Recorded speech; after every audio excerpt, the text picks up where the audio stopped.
समस्त नमस्कार।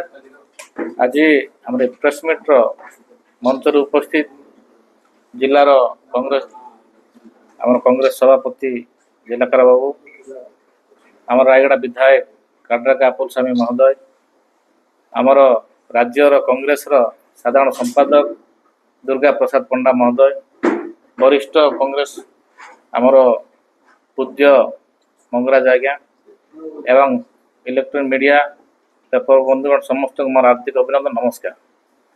गत 7 तारिख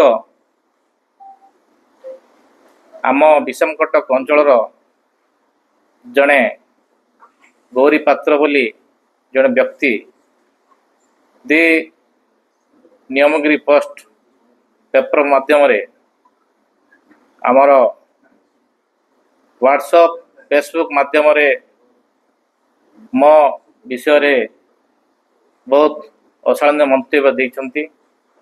तेणु तार जदि साहस अच्छी से प्रूफ देखाओ मते मो सामना करने प्रस्तुत अच्छी।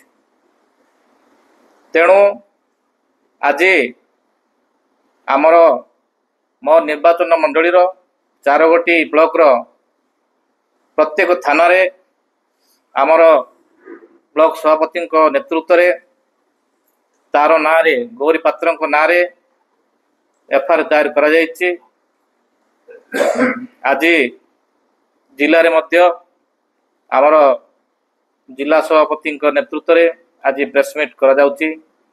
मो एसपी को द्वारस्थ हेबी एवं आमर सरकार द्वारस्थ हेबी। जो प्रकार मो निजे आदिवासी विधायक बोली जो प्रकार मंतव्य देइछंती, तेणु मो आदिवासी महासंघ को मध्य अवगत करिछि।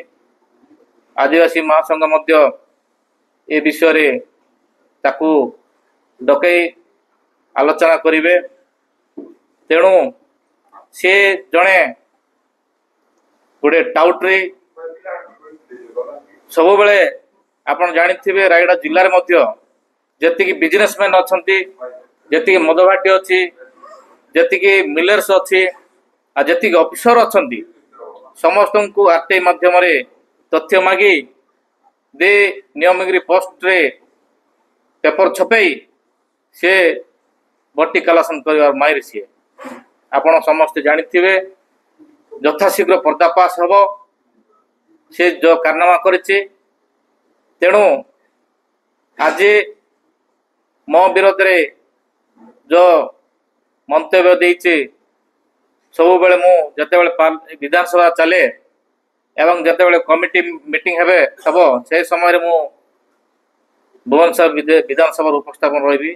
बड़का दिन मोर 4 गोटी ब्लॉक अच्छी मोर कन्सियंस रे मु सब बेले लोकन को सेवा मु रहूची, सब बेले लोकन साथी रहूची। तेणु जो प्रकार मंतव्य देइछि से मंतव्य को मु खंडन करुच्ची। तार सत्साहस अच्छी से सब मत प्रूफ देखाओ। मु कोटी वर्टिकालासन कली का सहित डील कली से मत प्रूफ देखाओ।